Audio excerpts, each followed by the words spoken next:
तमाम मेंबरान का शुक्रिया। और मैं गुजारिश करूं कि ये लेक्चर्स जो हैं ये पंजाब बार कौंसिल की और सुप्रीम कोर्ट के फैसले की रोशनी में हर बार एसोसिएशन में मुनक़िद किए जा रहे हैं। और इसी तरह से पंजाब बार की हिदायत के मुताबिक लेटर के ज़रिए मुल्तान बार ने भी 14 लेक्चर्स का ये इनेकाद किया है। उसमें ये आज लेक्चर नंबर 5 है। मकसद ये है आपको तमाम दोस्तों को ट्रेनिंग देना और लीगल एजुकेशन और लीगल एथिक्स के हवाले से थोड़ा सा वेल अवेयर करना, ताकि आप तमाम अहबाब अपनी लीगल एजुकेशन को इम्प्रूव कर सकें और इस इम्प्रूव होने के साथ साथ अपने अदालत में प्रेजेंटेशन दे सकें। तो आज लेक्चर का टॉपिक है basic concept of contract act 1872। Madam Asiya Khan Malezai हमारे दरमियान मौजूद हैं, जो कि आज के टॉपिक की लेक्चरार हैं। आपका ताल्लुक़ बिहाड़ी से है और आपने अपने करियर का आगाज़ लाहौर से किया। अपनी तमाम एजुकेशन लाहौर से हासिल की। LLB जो है डिग्री पंजाब यूनिवर्सिटी से, और मुल्तान में दी टॉपर्स लॉ कॉलेज में पहले इन्होंने खुद भी एकेडमी में पढ़ाना शुरू किया और फिर उसके साथ साथ उसी कॉलेज में बतौर लेक्चरार भी आप पढ़ाती रहीं। और उसके साथ साथ आपने LLB के साथ साथ MPhil बिज़नेस भी किया हुआ है और कॉन्सेट यूनिवर्सिटी में भी पढ़ाने का एजाज़ हासिल है और ZTBL की लीगल एडवाइज़र हैं। इसके अलावा रिकन्सिलिएशन कमेटी पंजाब पुलिस की भी मेंबर है। तो इंतहाई मेहनती हैं और बड़ी डेडिकेटेड हैं और माशाल्लाह से ग्रिप भी बहुत है। तो आपने आज टाइम निकाला है, हम आपके मशहूर हैं। तो मैडम साहब आपसे रिक्वेस्ट करेंगे कि आप अपने topic basic concept of contract act पर लेक्चर दें। वो है breach of contract. Breach of contract क्या है? This is are the basic main topic, जिस टॉपिक की बेस पे आपने अपनी प्रैक्टिस के अंदर काम करना है। अब आप ये देखिए कि ब्रीच ऑफ कॉन्ट्रैक्ट हो जाता है तो नॉर्मली आप देखते हैं, आप पढ़ के आए हुए थे तो आप कहते हैं नहीं, कॉन्ट्रैक्ट एक्ट की जो है हमारी लॉ प्रोफेशन में कोई इतनी नहीं है, हमें सिर्फ CPC हमें आना चाहिए, CRPC हमें आना चाहिए, लॉ ऑफ एविडेंस हमें आना चाहिए, लीगल ड्राफ्टिंग हमें आ गई तो बस ठीक है, हम मतलब वकील बन गए। ऐसा बिल्कुल नहीं है। लॉ के बहुत सारे ऐसे एस्पेक्ट्स हैं, बहुत सारे ऐसे सेक्शंस हैं जिनको अंडरस्टैंड करने के बाद उसको इम्प्लीमेंट करना, दैट इज़ मच इम्पॉर्टेंट।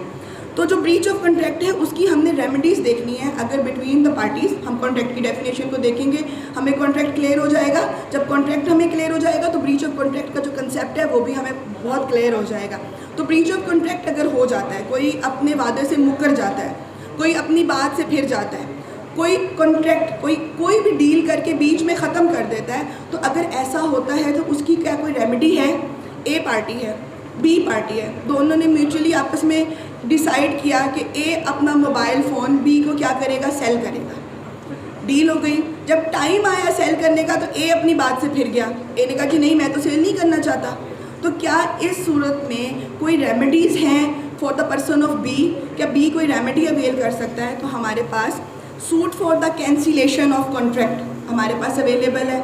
जब हम अपनी नॉर्मल फील्ड में होते हैं तो हमारे पास मोस्टली दावा आता है, ये चेक आ गया, ये एग्रीमेंट आ गया, ये एक हमारी आपस में कोई डील थी, कोई ट्रांजैक्शन थी, अब जी दूसरी पार्टी इससे मुकर गई है तो मैं क्या करना चाहता हूँ, इसके खिलाफ कोई सूट फाइल करना चाहता हूँ। तो क्या हम उसके खिलाफ कोई सूट फाइल कर सकते हैं या नहीं कर सकते? तो suit for the cancellation of the contract हम क्या कर सकते हैं? फाइल कर सकते हैं। लॉ में हमारे पास एक ये रेमेडी है। और most of the time when we are practicing in the courts, तो हम अक्सर हमारे पास ऐसे क्लाइंट्स आएंगे जो हमसे कहेंगे कि सर मैं तो कैंसिलेशन ऑफ द कॉन्ट्रैक्ट का एक दावा दायर करना चाहता हूँ। तो हमने इस लेक्चर के अंदर ये देखना है कि ब्रीच ऑफ कॉन्ट्रैक्ट की रेमेडी में हमने suit for the cancellation of the contract कैसे करना है। नंबर 2 रेमेडी की बात करेंगे, सूट फॉर द डैमेजेस। अक्सर आप देखें, हम स्पेशली मैं फीमेल्स की बात करूंगी, हमने कोई ऑनलाइन डिलीवरी मंगवा ली, जब हमने डिलीवरी अपनी ओपन की तो उसमें जी क्या है, वो आर्टिकल हमारा ठीक नहीं है। सेकेंडली, हमने कोई भी प्रोडक्ट ऐसा ऑर्डर किया या हमारी कोई भी किसी के साथ ट्रांजैक्शन थी, जब शिपमेंट हमारे घर पहुंची तो वो शिपमेंट अपनी असली हालत में मौजूद नहीं थी। हमने जब अपना बॉक्स ओपन किया तो वो असली हालत में नहीं था। तो क्या हम डैमेजेस का सूट फाइल करेंगे या नहीं करेंगे? तो ये भी एक हमारे पास रेमेडी है। Third, suit upon the quantum merit. Quantum merit से कुछ सर्टन टर्म्स एंड कंडीशंस हैं। मिसाल के तौर पर क्वांटम मेरिट आपके पास क्या है कि आधा प्रोसेस फुलफिल हुआ, आधा कॉन्ट्रैक्ट फुलफिल हुआ, आधा कॉन्ट्रैक्ट फुलफिल नहीं हुआ। अब आप तो कह रहे हैं नहीं मैंने तो ये काम किया है लेकिन वो काम मुकम्मल नहीं हुआ। कॉन्ट्रैक्ट की आप ठेके की बात कर लें, मोस्ट ऑफ द टाइम सड़कों के ठेके होते हैं, पेमेंट आप एडवांस में कर देते हैं, आप उसके बाद जब प्रीपेड पेमेंट्स आप कर देते हैं, आधा काम होता है आधा काम नहीं होता। तो क्या इस सूरत में भी कोई आप जो है आप कॉन्ट्रैक्ट आपका ब्रीच हुआ उसकी कोई रेमेडी आप अवेल कर सकते हैं? तो क्वांटम मेरिट हमारे पास है। इसके बाद है जी suit for the specific performance. Basically हम लोग जब भी आप कोर्स में होंगे अक्सर आप देखेंगे ये न्यू एंट्रेंट्स के लिए है। व्हेन आई वाज प्रैक्टिसिंग, मैंने जब अपना स्टार्ट किया, आई एम वेरी ब्लेस्ड कि शेख इरफान साहब एडवोकेट सुप्रीम कोर्ट मेरे उस्ताद थे और उन्होंने जब मुझे सिखाया तो मैं हर चीज़ को सोचती थी, देखती थी, लिखती थी। डेली जो मेरे ऑफिस में काम होता था मैं उसकी मोबाइल में पिक्चर्स बनाती थी। मैं घर जाके उन पिक्चर्स को देख के उसके बाद मैं अपने रजिस्टर पे लिखती थी कि जब मैं प्रैक्टिस करूँगी, जब मैं अपना स्टार्ट करूँगी और अगर तब मेरे पास ऐसा कोई केस आ गया तो क्या मैं वापस उस्ताद के पास जाऊँगी? क्या मुझे याद होगा कि मैंने ये दावा कब पढ़ा था, क्या था? तो मैं उसको नोट करती थी। जब मेरे पास केस आता था तो मैं उसकी डॉक्यूमेंट्स लेके इनकार नहीं करती थी, डॉक्यूमेंट्स ले लेती थी, घर जाके अपना रजिस्टर खोलती थी और तमाम सिचुएशन को उसके साथ मैच करती थी ये कौन सा दावा बनता है। तो आप लोग न्यू एंट्रेंट्स हैं, ऑलमोस्ट इसमें वो स्टूडेंट्स या वो मेरे भाई मेरे कोलीग्स मौजूद हैं जो 2 साल ऑलमोस्ट 2 साल अपना बार में लगा चुके हैं। बहुत सारे एंट्रेंट्स ऐसे हैं जो अभी न्यू हैं। तो आप सबके लिए यही एडवाइस है कि जो आज का लेक्चर होगा, कॉन्ट्रैक्ट एक बहुत इंपॉर्टेंट रोल प्ले करता है। इसमें आपको suit for the specific performance के बारे में जो मोस्टली आपने अपने कोर्स में केसेस में ड्यूरिंग द प्रोसीडिंग्स आपने देखना है तो वो भी हम देखेंगे। That is also the remedy when contract breach. इसके बाद जी है suit for injunction. That is very important. मुझे जब मैंने प्रैक्टिस स्टार्ट की तो मेरे उस्ताद मुझे कहते थे कि मैडम आपको 3 चीज़ें आनी चाहिए। एक, आपको बेल लिखनी आनी चाहिए, आपको पता होना चाहिए pre arrest and the post arrest bell क्या है। दूसरा, आपको खुला लेनी आनी चाहिए, आपको खुला लेनी आ गई आप वकील हैं। और तीसरा, आपको स्टे लेने आना चाहिए। क्योंकि आजकल का जो हमारा ट्रेंड है उसमें जो भी हमारे पास क्लाइंट आएगा वो कहेगा जी इंजेक्शन चाहिए, इंजेक्शन ले दें, बिल नहीं पे करना, इंजेक्शन ले दें, गाड़ी नहीं मैंने वापस करनी, इंजेक्शन ले दें, मैंने अपनी गाड़ी की इंस्टॉलमेंट्स नहीं पे करनी, मुझे इंजेक्शन ले दें। दैट इज़ परमानेंट भी हो सकती है और वो टेम्परेरी भी हो सकती है। तो क्या आज तक आप सब स्टूडेंट्स ने ये सोचने की कोशिश की दैट सूट फॉर इंजंक्शन जो कि हम उसके इंग्रेडिएंट्स सीपीसी में देखते हैं, सूट फॉर द कैंसिलेशन उसके इंग्रेडिएंट्स भी सीपीसी में, क्योंकि सीपीसी हमें बताएगा how to file the suit. आपको जब यही नहीं पता कि आप फैमिली सूट कर रहे हैं, आप सिविल सूट कर रहे हैं या कोई आप क्रिमिनल की बेल या पिटीशन फाइल कर रहे हैं तो आपने किस तरह से फाइल करना है, कौन कौन से डॉक्यूमेंट्स उसके साथ लगाने हैं, कौन कौन से डॉक्यूमेंट्स अवेलेबल होने चाहिए, कौन वकालतनामा है उस पर टिकट लगेगी तो कितने की लगेगी। अगर आपने दावा दायर किया तो क्या उसके साथ पेश करदा मुनहसरा पता, उसके साथ आपका जो शेड्यूल गवाहान, शेड्यूल वारसान और साथ में वकालतनामा आपका लगा है तो वो लगाने के लिए कौन सा लॉ है जो आपको बता रहा है? क्या ये हाई कोर्ट का ऑर्डर है, क्या ये सुप्रीम कोर्ट का ऑर्डर है? ये सारी चीज़ें आपको लॉ ने बता दी हैं। इसी तरह से सूट फॉर इंजेक्शन जब हम करते हैं तो नॉर्मली हमारे माइंड में कंसेप्ट है स्टे लेना है। स्टे मीन टू स्टॉप, किसी काम से आपने क्या कर दिया, रोक दिया। क्लाइंट के लिए जी बस कोई मसला नहीं है, आप हमें फ़ीस दें आपका स्टे हो जाएगा। टेम्परेरी इंजंक्शन तो हर वकील ले लेता है, उसने प्रैक्टिस की हुई है, उसने प्रैक्टिस नहीं की हुई। लेकिन आज इस लेक्चर में अगर हम ब्रीच ऑफ कॉन्ट्रैक्ट की रेमेडीज़ की बात करें तो ये कंसेप्ट हमारे लिए बहुत ज़रूरी है अंडरस्टैंड करना कि सूट फॉर इंजंक्शन किस कैटेगरी में फॉल करता है, कब फॉल करता है, क्या कॉन्ट्रैक्ट उस टाइम भी था जब सूट फॉर इंजेक्शन फाइल हुआ तो पार्टीज़ के दरमियान में क्या कोई कॉन्ट्रैक्ट था। तो these are the basic outlines, basic concept which we are going to discuss today, जो आज आप लोगों को हमने अपना कॉन्सेप्ट देना है। नाउ मैं सिर्फ एक रिक्वेस्ट करना चाहूँगी, these are the very important topics. अगर आपकी कोई क्वेरी है, अगर आपके माइंड में कोई क्वेश्चन होगा तो काइंडली प्लीज़ आप उसको राइट डाउन कर लीजिएगा। लास्ट ऑफ द टॉपिक जब हम अपने टॉपिक कंप्लीट कर लेंगे तो उस वक्त फिर हम उन क्वेरीज़ को क्या करेंगे, डिस्कस करेंगे। नॉर्मली क्या होता है, स्टूडेंट अपने एक फिनोमिना में चल रहा होता है, वो अपने केस को लेके अपने दिमाग में बैठा होता है। जब जैसी उस तरह की बात उसके सामने आती है तो फ़ौरन उसके दिमाग में वो क्वेश्चन रेज हो जाता है, अच्छा मेरे केस में तो ऐसा था, मैं अभी ये क्वेश्चन कर लेता हूँ ताकि मुझे मेरी केस में हेल्प आउट हो जाए। नो डाउट आज का जो लेक्चर है बहुत सारी क्वेरीज आपकी बहुत सारे प्रॉब्लम्स का सलूशन होगा, क्योंकि आपके जो बेसिक कॉन्सेप्ट्स हैं, basic concept of the contract act 1872 जो आज आपके क्या हो जाएंगे, क्लियर हो जाएंगे।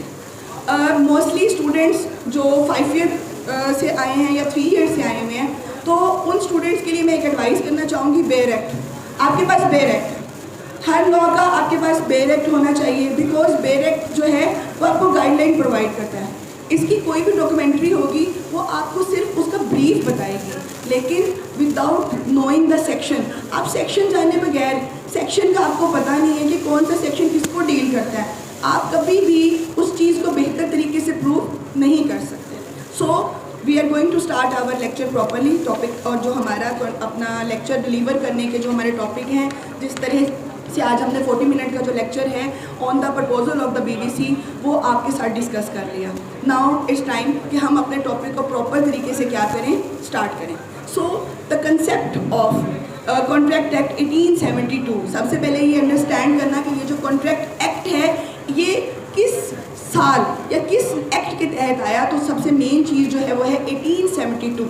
देखें, आप जब ऑब्जेक्टिव दे रहे होते हैं या मोस्ट ऑफ द टाइम आपसे क्वेश्चन पूछ लिया जाता है, आप कोर्ट में हैं, आपसे जज साहब पूछ सकते हैं, आपसे क्वेश्चन किया जाता है कि आप कॉन्ट्रैक्ट एक्ट बताएं, वो जी कौन सा उसके अंदर साल है, किस एक्ट के तहत है, किस ईयर के एक्ट है, अकॉर्डिंग टू है, तो आपको पता होना चाहिए 1872। अब जो सेकेंड इम्पोर्टेंट चीज़ है, दैट इज़ वेरी इम्पोर्टेंट, कि जिस कानून की आप बात कर रहे हैं, जिस कानून के तहत आप यहाँ पे उसको डिस्कस करने के लिए आए हैं, आपको पता भी तो हो कि क्या वो पाकिस्तान में वैलिड है या नहीं है, क्या पाकिस्तान में उसकी इम्प्लीमेंटेशन है भी सही या नहीं। आप गूगल से सर्च करते हैं, जब भी आप गूगल पे कॉन्ट्रैक्ट एक्ट लिखेंगे आपके पास इंडियन लॉज आ जाएंगे, जब भी कभी आप सीपीसी लिखेंगे तो आपके पास इंडियन लॉज आ जाएंगे, जब भी कभी आप पीपीसी के बारे में लिखेंगे, पाकिस्तान पीनल कोड के बारे में, तो इंडियन लॉज आ जाएंगे। तो स्टूडेंट यहाँ पे मिस्टेक करता है, क्योंकि आप कॉपी पेस्ट के चक्करों में होते हैं, आप नहीं देखते कि ये पाकिस्तान के अकॉर्डिंग टू है या ये फॉरेन या लॉज के अकॉर्डिंग टू है। तो this thing is very important, आपके लिए ये जानना बहुत ज़रूरी है कि कॉन्ट्रैक्ट एक्ट पाकिस्तान में इन्फोर्स कब हुआ, पाकिस्तान में लागू कब हुआ, कब से पाकिस्तान के अंदर ये जो लॉ है ये काम कर रहा है, ये जो एक्ट है ये काम कर रहा है। आप सब लोगों को पता है कॉन्स्टिट्यूशन ऑफ द पाकिस्तान, हमारे जितने भी लॉज हैं, जितने भी हमारे एक्ट्स होते हैं, उनके अंदर जब असम्बली के अंदर, आपके पार्लियामेंट के अंदर जब बिल पास होता है तो बाद में उसको क्या किया जाता है, आपके कॉन्स्टिट्यूशन के अप्रूवल के साथ उसको हिस्सा बनाया जाता है। तो सिमिलरली ऑन 1 सितंबर 1872 को, 1 सितंबर 1872 को जो ये कॉन्ट्रैक्ट एक्ट है इसको एनफोर्स किया गया था, पाकिस्तान में लागू किया गया था, और it is implement in whole Pakistan. ऐसा नहीं है कि ये सिर्फ पंजाब के लिए है, ये सिर्फ सिंध के लिए है, केपीके के लिए है, नॉट एट ऑल, ये पूरे पाकिस्तान के ऊपर क्या हुआ, लागू हुआ ऑन 1 सितंबर 1872। इसके बाद जी नेक्स्ट क्यों बनाया गया contract act, that is very important question. हम पढ़ी जा रहे हैं कॉन्ट्रैक्ट के बारे में, उसकी डेफिनेशन को भी अभी डिस्कस करेंगे, but the main thing is that we have to know that why contract act is formatted, क्यों बनाया गया। तो बेसिकली जो कॉन्ट्रैक्ट एक्ट बनाया गया दैट इज़ इसलिए बनाया गया ताकि हम लोग क्या कर सकें, मर्चेंट और ट्रेड के जो रिलेशनशिप्स हैं, क्या है, बायर है, सेलर है। अगर मैं बात करूं मार्केट की, डेफिनेटली कॉन्ट्रैक्ट की बात हो रही है तो मार्केट की बात तो होगी। मार्केट क्या है, मार्केट क्या है, मार्केट की बात करें that is a large number of place where is a large number of buyers and sellers. एक ऐसी जगह जहाँ पे बहुत सारे बायर्स भी हैं, बहुत सारे sellers भी हैं, that are performing different transactions. Now the question is that what is transaction? Any dealing between two persons or more than two persons. Contract की डेफिनेशन अगर आपने समझनी है, कॉन्ट्रैक्ट का आपने कंसेप्ट अगर समझना है तो आपके माइंड में होना चाहिए दैट व्हाट इज़ मार्केट। वो हमें क्लियर हो गई, मार्केट वो जगह है जहाँ large number of buyers and sellers हैं for the purpose of profit. कोई भी लॉस के लिए मार्केट नहीं आता, for the purpose of profit वो अपनी चीज़ें बाय और सेल कर रहे हैं। अब कॉन्ट्रैक्ट जब बनाया गया तो that it is a relationship between the merchant and the trade, यानी उस बायर और सेलर के दरमियान में जो रिलेशनशिप था उसको मेंटेन करने के लिए, ताकि कोई आपकी डिस्क्रिपेंसी ना हो जाए, कोई ऐसी चीज़ ना हो जाए जिससे उन दोनों का जो एक रिलेशनशिप, जो ट्रांजैक्शन है वो अनसक्सेसफुल हो जाए। तो कॉन्ट्रैक्ट एक्ट को क्या किया गया, इंट्रोड्यूस किया गया। नाउ हमें ये भी क्लियर हो गया कि ट्रांजैक्शन क्या है, any dealing between two persons. तो अब हम डिस्कस करेंगे that what is contract. We are discussing contract. तो कॉन्ट्रैक्ट क्या है? इट इज़ बेसिकली, कॉन्ट्रैक्ट एक ऐसा एग्रीमेंट है which is enforceable by law. दो लोगों से ज़्यादा लोगों से, 2 और more than 2 persons contract perform कर रहे हैं, वो क्या कर रहे हैं, एक ऐसा एग्रीमेंट साइन कर रहे हैं which is enforceable by law. अब हम इन्फोर्सेबल की बात करें कि enforceable by law, it's mean that कि ये वो ऐसा एक्ट है जिसको करने की हमारी स्टेट हमें क्या दे रही है, इजाज़त दे रही है। हमारी स्टेट ने हमें अलाउ किया है दैट जो आपके हैं, जितने भी आपके रूल्स होंगे वो कॉन्ट्रैक्ट और एक्ट में कंसीडर होंगे अगर आपकी गवर्नमेंट, आपकी स्टेट उसको करने की आपको क्या देती है, इजाज़त। तो सिंपल डेफिनेशन है कॉन्ट्रैक्ट की, agreement which is enforceable by law, वो तमाम रूल्स एंड रेगुलेशंस जिसको करने की इजाज़त आपकी स्टेट देती है अकॉर्डिंग टू द लॉ है, तो वो आपके क्या कहलाएंगे, कॉन्ट्रैक्ट कहलाएंगे। लेकिन अब ये जो थोड़ी सी चीज़ की जी लॉ करने की इजाज़त दे रही है, तो क्या वो कॉन्ट्रैक्ट है? ये कंसेप्ट आपका क्लियर नहीं होता। तो इसी के साथ जो मेन चीज़ आपकी है वो आपने क्या देखना है कि जो आपका बेसिक जो कंसेप्ट आपका है एग्रीमेंट का, आपने एग्रीमेंट को देखना है कि एग्रीमेंट जो है आपका वो क्या है। Agreement is a set of promise और अ प्रोमिसेस। एग्रीमेंट क्या है? एक सेट ऑफ प्रॉमिस और प्रोमिसेस है जो बिटवीन द 2 पार्टीज़ है। आपने वादा किया कि मैं ये काम करूँगा, इट्स मीन दैट कि आपका जो है एक कॉन्ट्रैक्ट डेवलप हो गया। अब वो काम जो आप करेंगे उसके लिए अपने certain time, certain purpose, specific place आपने असाइन कर ली, डिसाइड कर ली। अब उस टाइम पे आपने एक शख्स को बाउंड कर दिया। फॉर एग्जांपल ए ने बाउंड किया बी को कि आप सेट ऑफ प्रोमिसेस जो है वो मैं फुलफ़िल करूँगा या आप प्रॉमिस में फुलफ़िल करूँगा, और अगर वो उसको पूरा नहीं करता तो क्या कॉन्ट्रैक्ट परफॉर्म होगा? क्या that is enforceable by law और नॉट? बिल्कुल। अगर वो पूरा करेगा तो इट्स मीन दैट कॉन्ट्रैक्ट क्या हो गया, परफॉर्म हो गया। और अगर वो नहीं हुआ तो वो कॉन्ट्रैक्ट अगर नहीं हुआ तो वो क्या हो जाएगा, वॉइड हो जाएगा। That is not valid. Valid उसको बोलते हैं सही है, काम हो गया, जो टाइम दिया गया था उसी टाइम के ऊपर जो है अपनी टास्क क्या हो गई, परफॉर्म हो गई। अगर अपनी टास्क अपने टाइम पे परफॉर्म नहीं हो रही तो इट्स मीन वॉइड। अब ये बड़ी इंपॉर्टेंट चीज़ है। When I was studying, I was student, तो मुझे सबसे मुश्किल चीज़ ये होती थी, मुझे वैलिड और वॉइड में कंसेप्ट समझ नहीं आता था। जब क्लास में टीचर पढ़ा रहे होते थे तो मुझे अक्सर वॉइडेबल, वॉइड और वैलिड के अंदर कन्फ्यूजन ही रहती थी, तो मैं सिर्फ रट्टा ही लगाती थी, बस ठीक है ये लिख दिया इन्फोर्सेबल बाय लॉ तो ये वैलिड है, अदरवाइज जो भी होगा वो क्या होगा, वॉइड होगा। तो बस मैंने अदरवाइज का कंसेप्ट करना है, काम सही है तो वैलिड है। बट नाउ ये चीज़ हमारे लिए वेरी क्लियर है। All those contracts, all those transactions, all those promises which is enforceable by law, जिसकी एक रेमेडी मौजूद है, वो आपके पास क्या है, वैलिड है, जो आप कर सकते हैं, जिसमें सेट ऑफ प्रोमिसेस जो हैं वो फुलफिल हो गए हैं। उसके अलावा वो तमाम चीज़ें जिसके अंदर आपने कोई भी अपना प्रॉमिस फुलफिल नहीं किया तो वो आपके पास क्या है, वॉइड है। इसी के साथ बड़ी इंपॉर्टेंट एक टर्म है कि सिंपल स्टेटमेंट है आपके पास, उसमें जी क्या कहते हैं, all contracts are agreements, all contracts are agreements but all agreements are not contract. ये वो टर्म है जो students during their study, during their classroom, during their practice हमेशा अंडरस्टैंड करने की कोशिश करते हैं कि भाई एक स्टेटमेंट दे दी गई है, all contracts are the all agreement, all contracts are the agreement but all the agreements are not contract. तो अब कंसेप्ट हमने लेना है एग्रीमेंट का। एग्रीमेंट क्या है? देखें, कॉन्ट्रैक्ट में तो हमने देख लिया कि that is enforceable by law. अगर हम एग्रीमेंट की बात करें, दैट इज़ रिलेशनशिप बिटवीन 2 और more than 2 person for a specific task on a specific time for the specific purpose. आपके ऑब्जेक्ट्स क्या हैं, क्लियर हैं, जस्ट लाइक अ प्रोजेक्ट। जैसे काम हुआ, आप दोनों की डील आपस में क्या हो गई, ख़त्म हो गई। आपने डिसाइड किया, I decided with A decided with B, क्या हम शाम को मिल रहे हैं, ये टाइम होगा, ये पर्पस है, इतने बजे से इतने बजे तक हम मिलेंगे। अब हमारे दरमियान में एक क्या हो गई, डील हो गई, हमने एक एग्रीमेंट कर लिया कि जी ये टर्म्स एंड कंडीशंस हैं, दोनों इसको क्या करेंगे, फुलफिल करेंगे। अब जब टाइम आया, दोनों ने मीटअप किया, दोनों का पर्पस क्या हो गया, क्लियर हो गया, टाइम मुकम्मल हो गया, तो क्या वो एग्रीमेंट फर्दर रहेगा?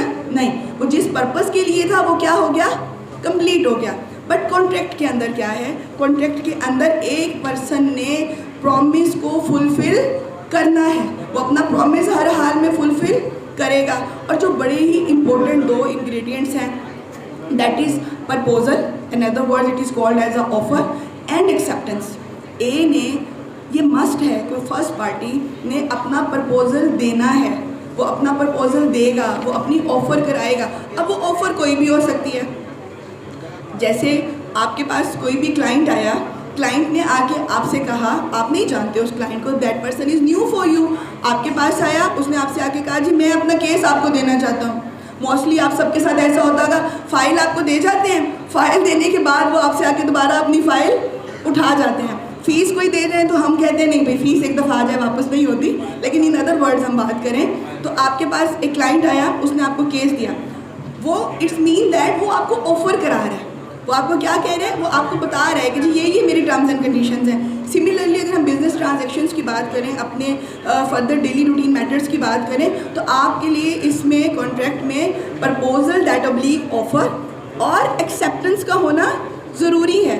अगर आप ऑफ़र दी जाएगी तो अगला बंदा उसको एक्सेप्ट करे तो वो कॉन्ट्रैक्ट होगा, and that is valid contract. ऐसा नहीं है कि एक बंदे ने आपको ऑफ़र कराई और दूसरा उसको एक्सेप्ट ही नहीं कर रहा, अपनी कंसेंट ही शो नहीं कर रहा। और जो मेन चीज़, जो सबसे इम्पोर्टेंट चीज़ है वो ये है कॉन्सिडरेशन। कॉन्सिडरेशन का होना बहुत ज़रूरी है। अब कॉन्सिडरेशन क्या है? कॉन्सिडरेशन से मुराद आपकी पेमेंट, मनी या कोई भी चीज़ जो उस काम के बदले में या उस प्रोसेस के दरमियान में क्या हो रही है, ट्रांसफ़र हो रही है from one party to another party. मैंने ए से एक डील की कि that I want to sell my laptop in 30K, और बी ने मेरी उस ऑफ़र को क्या कर लिया, एक्सेप्ट कर लिया।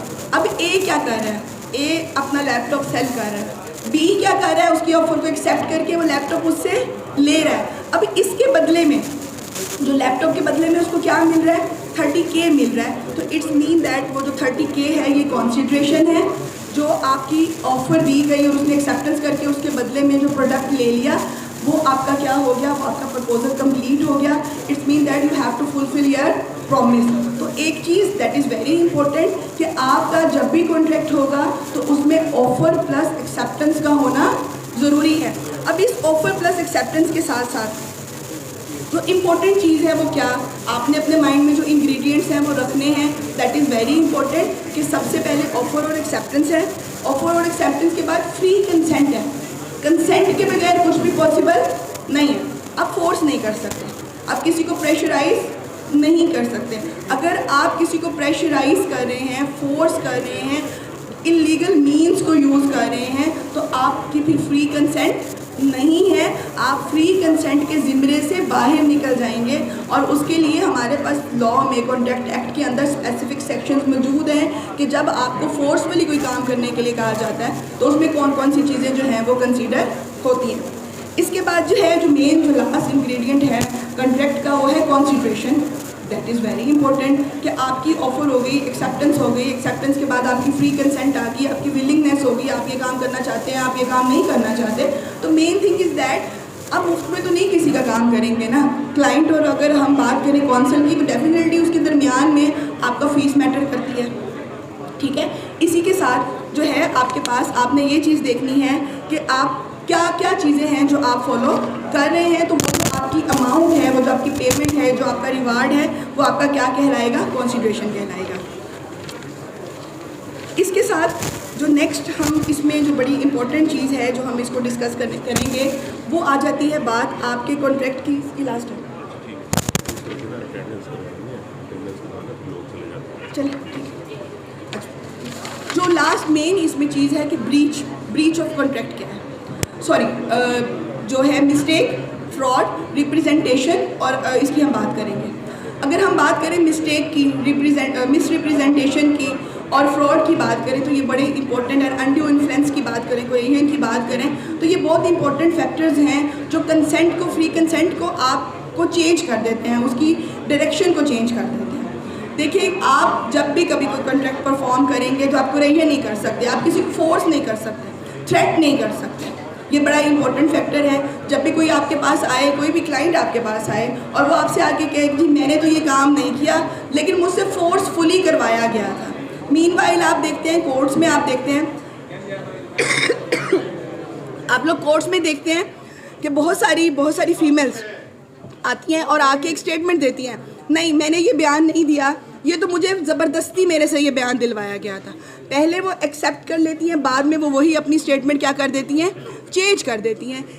ये जो आपका ये फैक्टर है, ये भी बेसिकली क्या है कि आप कॉन्ट्रैक्ट, जब भी कोई कॉन्ट्रैक्ट होगा बिटवीन द टू पार्टीज़, वो आपने फोर्सफुली नहीं करना। आप toppers law college and I'm very blessed that in the guideline of the Falak Sher Bhattu Sahab and Malik Adnan Sahab, I revised my all the subjects like CPC, legal drafting, that is CRPC।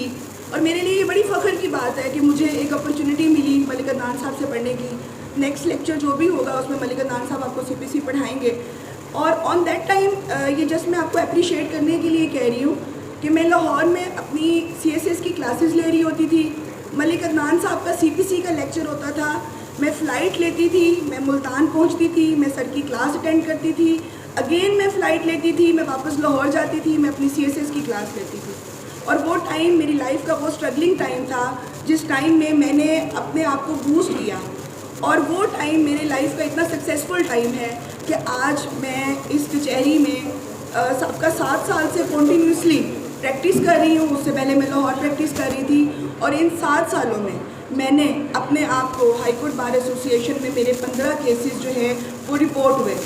ये आप सब लोग जो यहाँ पे मौजूद हैं, you are the new entrants, आप अभी लाइफ का अपना जो है फ्यूचर स्टार्ट कर रहे हैं।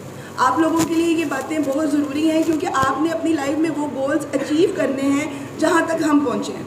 विदाउट कंसिस्टेंसी, विदाउट आप कहें कि मेहनत के बगैर आप कोई काम कर लेंगे, कोई शॉर्ट हैंड ढूंढ लेंगे, कोई शॉर्ट हैंड करके आप बड़ी जल्दी अर्निंग करके किसी फेज़ पे पहुंच जाएंगे, तो ऐसा पॉसिबल नहीं है। आज का जो लेक्चर है, जो बेसिकली हमने डिज़ाइन किया है, वो जो टॉपिक है वो है basic concept of the contract act 1872। देखिए, आपने जब लॉ किया, that is the 5 year based law और द 3 ईयर बेस्ड लॉ, तो ये प्रॉपर सब्जेक्ट आपको 100 मार्क्स का पढ़ाया गया है।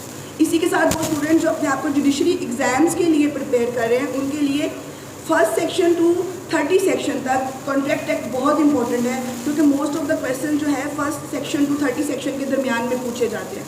तो आज का जो टॉपिक है वो आपको इसलिए प्रिपेयर किया जा रहा है, that is the basic concept of the contract act. आपको पूरा कॉन्ट्रैक्ट एक्ट के बारे में नहीं बताया जाएगा, लेकिन वो मेन चीज़ें आपसे डिस्कस की जाएंगी, आपको बताई जाएंगी, जो आपको during the profession of the lords, during the profession of the practice आपको हेल्प आउट करेंगी। तो हमने जो आज की क्लास को डिज़ाइन किया है, उसमें जो आपको बताना है वो सबसे पहले क्या है, व्हाट इज़ कॉन्ट्रैक्ट। आपको पता होना चाहिए कि कॉन्ट्रैक्ट क्या है। डेफिनेटली आप लॉयर हैं, जब आप प्रैक्टिस फील्ड में हैं, आप अपना जब पावर ऑफ अटर्नी साइन करते हैं, तो ऑन दैट टाइम आपका और आपके क्लाइंट का एक रिलेशनशिप डेवलप हो जाता है। वो जो रिलेशनशिप आपका डेवलप हो जाता है on a certain terms and condition, तो that certain terms and conditions and that power of attorney is also called as a contract. तो वो कॉन्ट्रैक्ट है। तो आपको पता होना चाहिए कि वो जो कॉन्ट्रैक्ट आपका और आपके क्लाइंट के दरमियान में असाइन हुआ, तो उसकी क्या टर्म्स एंड कंडीशंस हैं। तो उसके लिए कॉन्ट्रैक्ट को अंडरस्टैंड करना बहुत ही ज़रूरी है। इसी के साथ हम लोगों ने जो नेक्स्ट टॉपिक को देखना है, जिसको हल्का सा हमने डिस्कस करना है, वो है how contract form up. Contract बनता कैसे है, उसके क्या इंग्रेडिएंट्स हैं। इसी के साथ हम लोगों ने देखना है कि व्हाट इज़ कंसेंट। कंसेंट क्या है, क्या किसी की कंसेंट के बगैर, किसी की विलिंगनेस के बगैर, किसी क्लाइंट की विलिंगनेस के बगैर या बिटवीन द टू पार्टीज़ अगर कंसेंट मौजूद नहीं है तो क्या कॉन्ट्रैक्ट होगा या नहीं होगा। इस एस्पेक्ट को भी हम देखेंगे, इसको भी हम डिस्कस करेंगे। इसी के साथ हम लोगों ने जो नेक्स्ट हमारा टॉपिक होगा वो ये होगा, जिसको हम लाइटली डिस्कस करेंगे, व्हाट इज़ प्रपोजल। प्रपोजल क्या है, प्रपोजल कैसे दिया जाता है, क्या प्रपोजल की कोई लीगल वैल्यू है या नहीं है। इसके बाद जो नेक्स्ट हमारा टॉपिक होगा वो होगा कि वो कौन से 5 एलिमेंट्स हैं जो आपकी फ्री कंसेंट के ऊपर बेस करते हैं, उसमें फ्री कंसेंट का क्या रोल है। इसी तरीके से हमने अनड्यू इन्फ्लुएंस को देखना है, फ्रॉड को देखना है, मिस्टेक को देखना है, मिस रिप्रेजेंटेशन को देखना है, क्योंकि these are the basic that 5 factors जो आपको बताएंगे कि आपका जो कॉन्ट्रैक्ट है दैट इज़ विद कंसेंट और without consent. These are the basic topics जो हम लोगों ने आज की क्लास के अंदर इस 40 मिनट्स के अंदर हम लोगों ने कवर करने हैं। इसका पर्पस आपको सिर्फ इनकी डेफिनेशंस बताना नहीं है, बेसिकली आपको ये बताना है कि आप जब लॉ की प्रैक्टिस में हैं, अगर आपके सामने ये सारी चीज़ें आ जाती हैं, आपकी कोई मिसरिप्रेजेंटेशन होगी, क्लाइंट किसी के साथ मिसरिप्रेजेंटेशन कर लेता है, क्लाइंट से कुछ मिस्टेक्स हो गई, दैट इज़ नॉट विलिंगली, वो नहीं चाहता था करना लेकिन उससे होगी, तो उसको हमने कवर अप कैसे करना है। इसके बाद जो मिस्टेक है, मिस्टेक ऑफ फैक्ट क्या होता है और मिस्टेक ऑफ लॉ क्या होता है।